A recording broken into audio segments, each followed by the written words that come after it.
पकड़े तो भी मैं कहूँगी मुझे सफोकेशन हो रही है।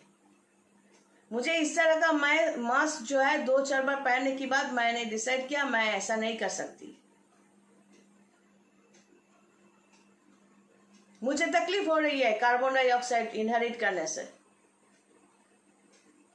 मास्क पहनने के लिए ऑर्डर तो दे दिया, लेकिन कार्बन डाइऑक्साइड ऐसे छोड़ सकते हैं क्या मास्क पहनकर? एक ऑक्सीजन ही है जो लेने से एक बीमार इंसान भी फ्रेश फील करते हैं। वो सुबह हो 24 आवर्स में कभी भी हम ऑक्सीजन लेने के लिए बाहर जा सकते हैं।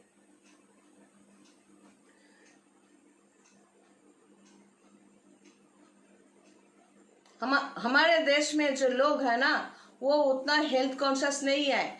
हाथ में पैसा आए उतना कल्चर नहीं है, इसलिए हाथ में कभी भी पैसा लगे ज्यादातर लोग क्या करते हैं, वो अदरक लहसुन मिलाकर एकदम स्पाइसी फूड बनाकर खाना पसंद करते हैं।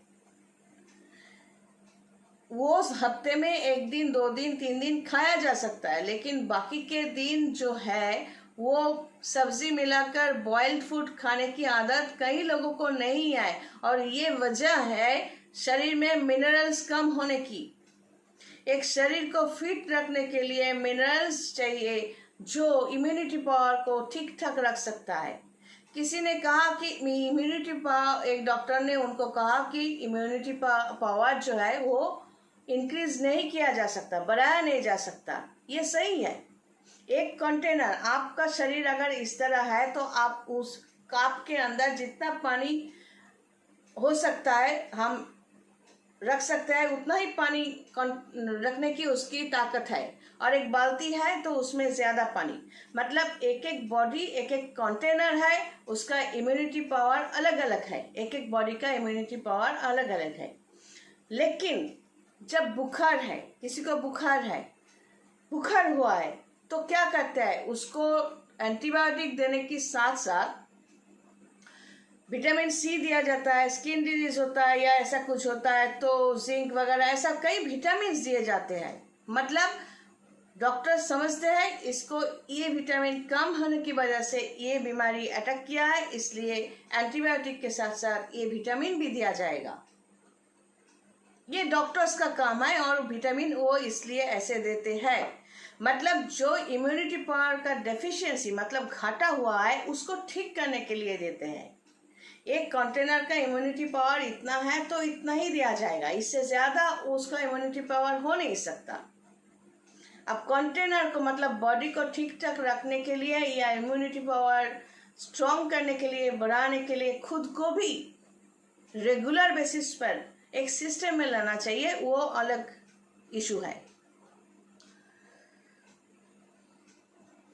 तो इस तरह खाने पीने की जो आदत है हमारे देश में नहीं है।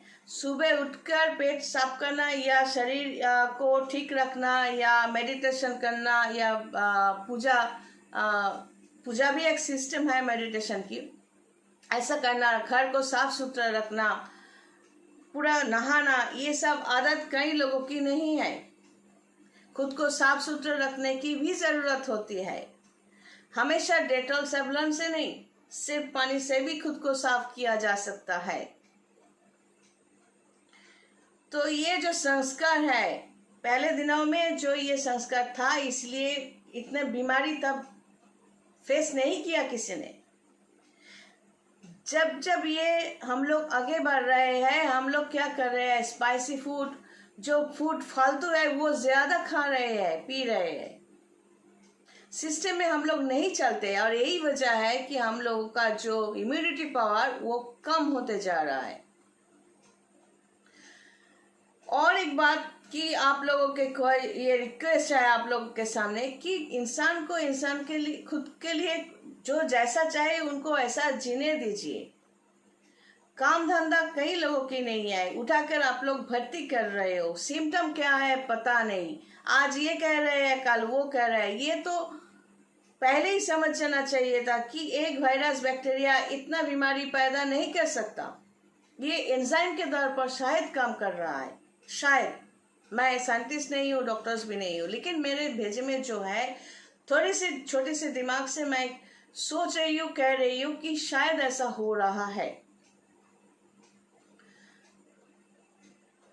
और उठा कर जो आप लोग ले जा रहे हो, नॉर्मली क्या होता है, ये सोचकर देखिए ना कि लॉकडाउन से पहले, कोरोना अटैक से पहले क्या हॉस्पिटल, नर्सिंग होम सब खाली पड़ा हुआ था? तब भी तो भर्ती ही था, तब भी तो हॉस्पिटल के बाहर लोग, कितने लोग खड़े रहते थे।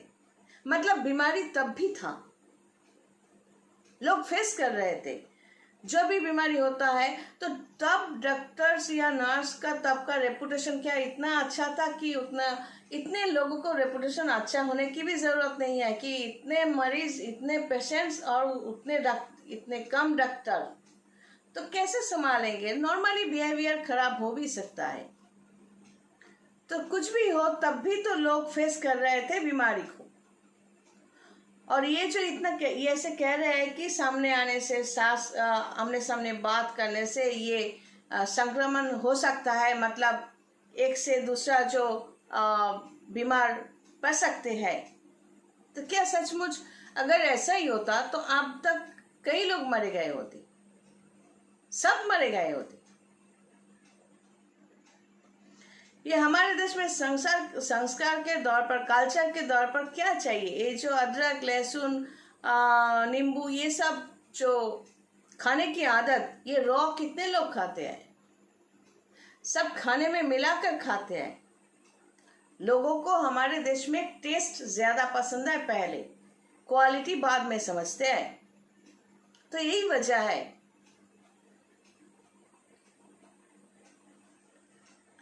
ये जो हैंड वॉश, सैनिटाइजर की अभी चल रहा है ना, तो आप लोग सोचिए, पहले कहा था N95 वगैरह जो मास्क, ये मास्क अच्छा है, तो उस कंपनी ने या उस जिन लोगों ने उसको सेल किया था, उनका पॉकेट भर गया होगा अभी तक। फिर अब कह रहे हैं कि ये N95 अच्छा नहीं है, बैन है। फिर अभी सैनिटाइजर के नाम पे जो बेचा जा रहा है फुटपाथ में भी, अगर 2 दिन के बाद स्किन डिजीज सबके हाथ में शुरू हो जाए, क्योंकि सबको चाहिए, जैसे कि काम धंधा बंद है, सबको चाहिए इंस्टेंट मनी। कुछ भी मिलाकर जो सैनिटाइजर बेचा जा रहा है, क्या आप लोग खुद खड़े होकर साइंटिफिकली सबको टेस्ट करके बाजार में बिकने दे रहे हैं? नहीं ना। 2 दिन के बाद, 2-4 दिन के बाद अगर स्किन डिजीज शुरू हो जाए तो बैन कर देंगे, लेकिन बैन कर देने से अगर स्किन डिजीज शुरू हो गया तो उन लोगों का खर्चा कौन देगा?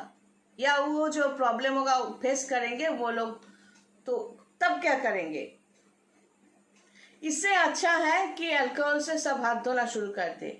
नॉर्मली क्या देखा जाता है, जो भी निकल रहे हैं, मास्क हो, सैनिटाइजर हो, हैंड वॉश हो, जो भी, या नींबू, जब भी कहा नींबू लेना चाहिए हर रोज, बस नींबू का दाम बढ़ा दिया।